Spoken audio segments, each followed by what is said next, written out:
Welcome to The Deep Dive. This is where we explore the sources you're curious about, digging deep to get you the core insights without all the extra noise. That's right. And today you wanted to look into Phil Jackson. Specifically, how did this legendary coach get superstars like Michael Jordan and Kobe Bryant to win all those championships? Yeah, and not just how he did it on the court, but what can we maybe take away from his methods for our own lives, our own goals? Exactly. So our main source here is Jackson's own book, 11 Rings, The Soul of Success. It's packed with reflections from his, well, decades as a player and, of course, a top-tier coach. It really is a fascinating read. It Yeah. goes way beyond just basketball strategy. Totally. So our mission today, let's try to pull out the key ideas from his coaching philosophy, see how they worked with Jordan and Kobe specifically, and figure out if there's something in there for all of us trying to grow personally or professionally. Sounds good. It's Yeah. compelling, isn't it? Yeah. Taking lessons from that super intense NBA world and seeing if they, apply outside of it. For sure. I mean, Jackson coached some of the most gifted, driven athletes on the planet, guys with huge egos. Right. And his success wasn't just tactics. It was this deep dive into human dynamics, getting people to work together, building that championship mindset.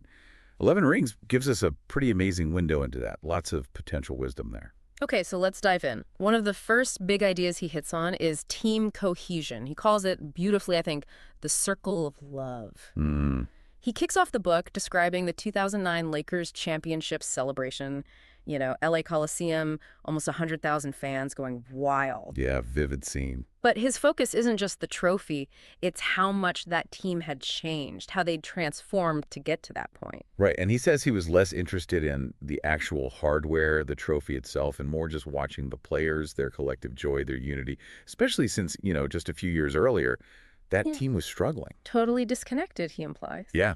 And he makes this really powerful comparison to Sebastian Junger's book War, Mm. suggesting that the bonds on a really high-performing team, they kind of echo that deep emotional connection soldiers forge in combat. Where you're just profoundly invested in the person next to you. Exactly. It's not necessarily romantic love or even like standard brotherly love. Yeah. It's this deep concern, this putting the group first. Younger talks about courage being tied to that love, that responsibility for the other soldiers in those life or death moments. Jackson saw something similar as, well, essential for winning championships. Yeah. So beyond just the feeling, how did he actually build that? Were there specific things he did? Team building exercises or... That's a good question. He emphasizes it developing organically, but he definitely helped it along. A big part was making players feel valued as individuals, not just cogs in a machine, creating a space for open communication, even vulnerability. Team meetings weren't always just strategy. Sometimes they got personal. And rituals too, right? Yeah. Little things that build shared experience, belonging. Yeah, like pre-game routines, post-game talks focused on learning together, win or lose, supporting each other. He contrasts that 2008-09 Lakers team, the really connected one, with earlier Lakers teams he felt were more about individual egos. Right. He even says that team had a unique collective DNA, different from the 96 Bulls, which he called the most transcendent, and the 2000 Lakers the most talented. This '09 team had something else. It really highlights how much he valued that chemistry, that shared purpose, sometimes even more than just raw individual skill. He quotes Luke Walton saying, "We were on a serious mission. Losing just wasn't going to be an option." That says a lot about their mindset. Yeah, that unity. So maybe for the listener, thinking about your own work or family or projects, how strong is that shared mission, that deep concern within your team? Good question to reflect on. And that leads us nicely into his core leadership philosophy, which he says is pretty simple, really just evolved over time. Okay, yeah, let's get into that. The first principle he mentions is lead from the inside out. Right, so what's that about? He contrasts it with coaches always chasing the latest trend, the newest tactic. Jackson's focus was primarily on the player as a whole person. Okay. He believed performance was tied to their inner state. So he looked past just the skill shooting, dribbling to things like courage, resilience, self-awareness, character. What stands out is how he nurtured those qualities, like Derek Fisher. Good example. Yeah, maybe not the flashiest guy, Yeah. right? Not the top athlete. But Jackson saw his inner strength, his commitment, his understanding of the game. Mm-hmm. And by trusting him, giving him responsibility, Fisher grew into this incredibly clutch player, a real leader. It shows potential isn't always obvious, and focusing on that inner stuff can unlock a lot. Then there's his fifth principle, Turn the mundane into the sacred. That one really jumped out at me. How so? He talks about his own upbringing, the power of community rituals like singing hymns together, blessed be the tie that binds. Oh, It's about creating connection, a shared purpose that makes everyday stuff feel more meaningful, linking people to something bigger than just themselves. right. So for someone looking for those aha moments, Jackson's saying even routine tasks can gain significance if you frame them right, connect them to a bigger goal. How might that look in, say, an office setting? Maybe consciously thinking about how your specific task, even if it seems small, contributes to the team's overall mission. Or establishing little rituals within the team, maybe how you start meetings, or celebrate small wins that build that shared identity. Makes sense. Then there's a principle that sounds, well, a bit weird for pro sports. The key to success is compassion. Yeah, counterintuitive, right? He brings in the Tao Te Ching, Lao Tzu's wisdom, via Stephen Mitchell's version. So what's the core idea there? Jackson believed that being too fixated on winning, like obsessed with it, could actually get in the way of winning. He argued the best way was to create the right conditions for success, focus on the process, and then let go of the outcome. Detach a bit. He tells that story about Bill Russell, right? Sometimes secretly rooting for the opponent just to raise the stakes. Yeah, it sounds wild, but it illustrates that detachment. And Jackson admits he struggled with it himself, getting angry after losses. He had to learn it. So for us, maybe it means focusing more on the effort, the collaboration, the learning, and less solely on whether we hit the target number or get the promotion. Exactly. Focus on the process, what you can control, your effort, your attitude, your preparation, and accept some things are out of your hands. That's powerful. Letting go while still being fully engaged. Definitely. And speaking of influences, he talks a lot about his own coach with the Knicks, Red Holtzman. Ah, yes. Holtzman came in when the Knicks were struggling. Right, and he simplified everything. Yeah. Focus on the basics, move the ball on offense, play tough, team defense. Holtzman's rules were legendarily simple, weren't they? See the ball. That was a big one. Yeah, emphasizing awareness, unselfishness, and defense, defense, defense. Jackson tells that funny story about Holtzman just tossing out complicated offensive plays. Yeah. Because he believed good defense would create the offense anyway.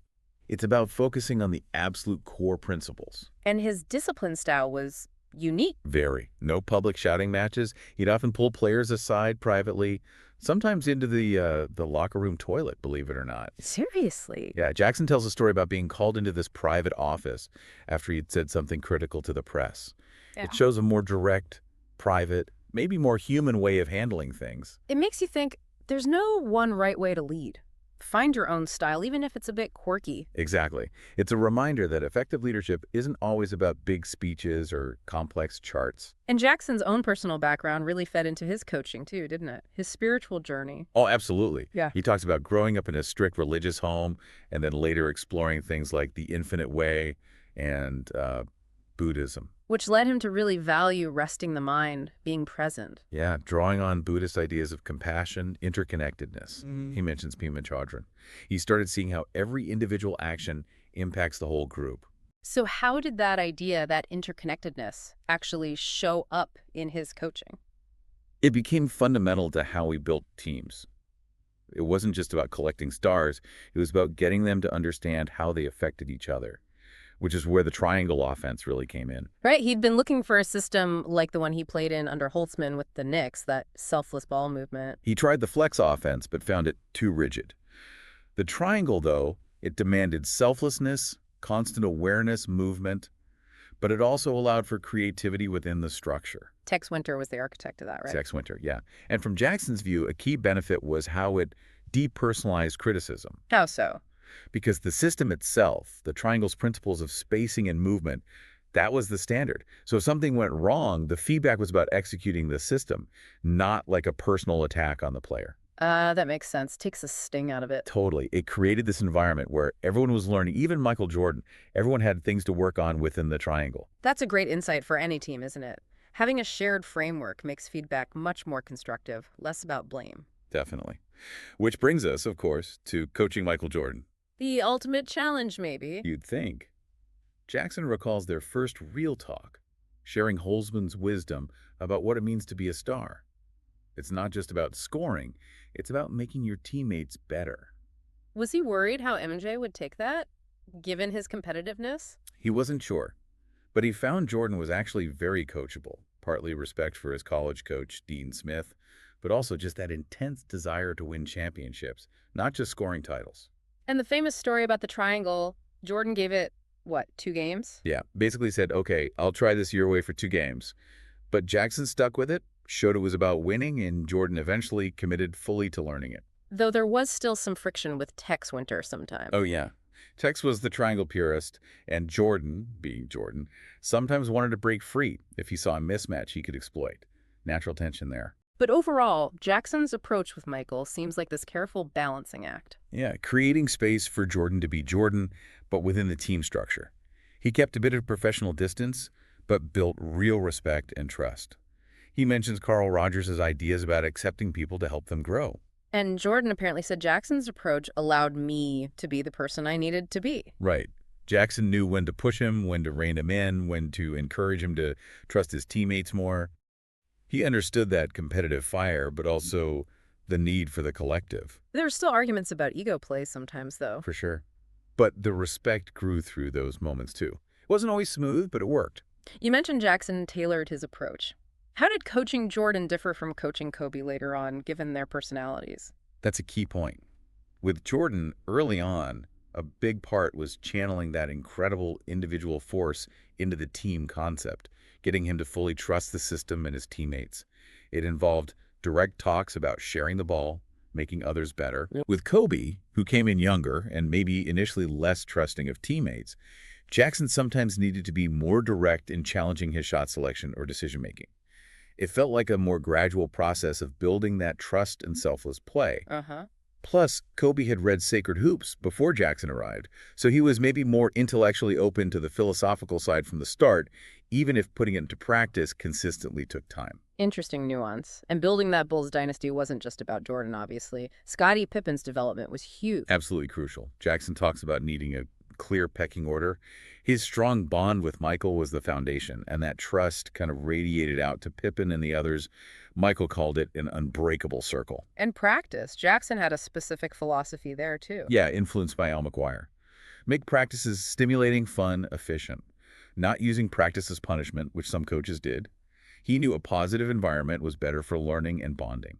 He also connects his coaching back to psychology, like Abraham Maslow's hierarchy of needs. Right, and the idea of self-actualization becoming your best self. He lists characteristics. Yeah. Spontaneity, acceptance, creativity, focusing on problems, not ego. How did Maslow help him as a coach? It gave him a framework for seeing players as whole people. Physical needs, psychological needs, spiritual needs, they all mattered. If a player was struggling off-court, it would affect their game. So it supported that holistic approach. Exactly, addressing the whole person. Yeah. He also mentions James Yellowbank and the idea of creating order out of chaos.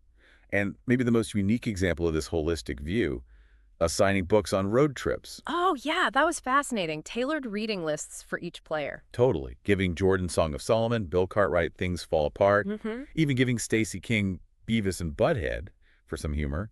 It shows incredible individual attention. They face real tests, too, like the gambling stuff around Michael during the playoffs. Yeah, Jackson's approach was basically support and trust. Treat them like adults.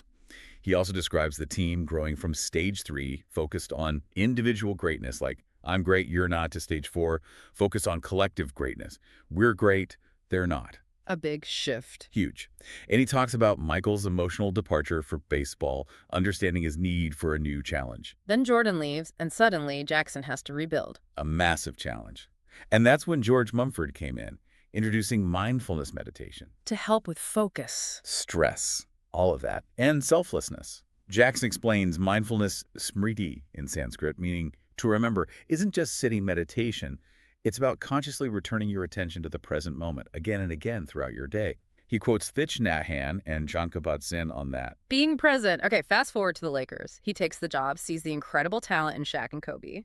But also sees a big lack of team chemistry. Interestingly, Kobe was apparently eager for Jackson to coach him, had even read his book, Sacred Hoops. Right, so Jackson's initial focus there was fundamentals, building team principles, trying to create that one breath, one mind feeling, using meditation and some Eastern philosophy concepts. He even came up with the eightfold offense. Yeah, drawing a direct line to the Buddhist eightfold path. Things like right view, right thinking, right speech, relating them to teamwork, mindset, positive communication. Wow. He knew the Lakers had struggled under pressure of those ghosts of playoffs past, so he had to model calmness and patience himself. And the triangle offense came back into play. Oh, yeah. And again, it helped reveal individual mindsets, forcing guys to play selflessly. Jackson talks about a really tough 2001 season, learning how to turn conflict into healing, quoting Gandhi. Right. Yeah. And those epic battles against the Sacramento Kings finally winning through a real team effort. He also addresses the really difficult time around Kobe's legal troubles. Yeah, he's quite open about his own struggle then, trying to balance his job, supporting his player, with his own personal feelings about the situation. He uses that story about the two Buddhist monks carrying the woman across the river to illustrate the complexity. And then the pressure cooker situation with Kobe potentially leaving as a free agent and Jackson's own contract being up. A perfect storm brewing, yeah. But after a break, he comes back. Jeannie Buss calls him. Right. Returns to a Lakers team needing direction. His focus. Rebuilding character, heart. And then the Pau Gasol trade happens. Huge turning point. Team takes off. Kobe finally gets his MVP award. Jackson describes that 2008-09 team as having this deep spiritual connection capable of miracles. Then they add Ron Artest to Meta World Peace. Great defender, but unpredictable. As another layer of complexity. But it culminates in that incredibly emotional win over the Celtics in the 2010 finals. A huge moment. And then Jackson reveals his own battle with prostate cancer, deciding to delay treatment until after that season. It really underscores the emotional roller coaster. He quotes a Zen teacher, Jakusho Kwong, about the importance of active participation in loss, embracing the whole spectrum of experience. Okay, so we've covered a ton of ground. Let's try to synthesize. How does someone listening to this who isn't coaching NBA superstars actually use these ideas from Phil Jackson? Well, the core principles, even though they came from that high-stakes environment, they feel pretty universal, right? Like what? Like deliberately building real connections with people around you, leading with compassion, trying to understand others, practicing mindfulness, being present in what you're doing. Recognizing individual strengths, but making them work within a team or a system. Exactly. Continuous learning, finding meaning in everyday tasks, and importantly, learning to accept both the wins and the losses as part of the process. So practically, you could start by maybe focusing on your own immediate circle, your team at work, your family. Really try to understand them better. Yeah, fostering collaboration based on real care and respect. Yeah. Maybe trying to be more mindful during routine tasks or conversations. Seeing challenges not just as problems, but as chances to learn and grow. Because the context might be different, office politics instead of playoff pressure, Yeah. but the human dynamics are similar. Teamwork, individual growth, shared goals. Absolutely. Those are universal. So this deep dive into Jackson's world, coaching Jordan and Kobe, it really shows that success, especially sustained success, it's not just about talent or strategy, is it? No, it seems much more about nurturing that winning spirit from the inside out. Building on connection, compassion, mindfulness. That intentional approach to whatever you're facing. So a final thought for everyone listening. Out of all these ideas from Phil Jackson, the circle of love, leading from within, compassion, mindfulness, the triangle mindset, learning from challenges, which one resonates most with you right now? Good question. And how could you maybe experiment with just that one idea, starting small, in your own life this week? Yeah, just pick one and try it out. Well, thanks for joining us on this exploration of Phil Jackson's methods. And thanks to you, the listener, for sharing your sources and coming along for the deep dive. It was great. Let us know what other areas you'd like us to explore next time.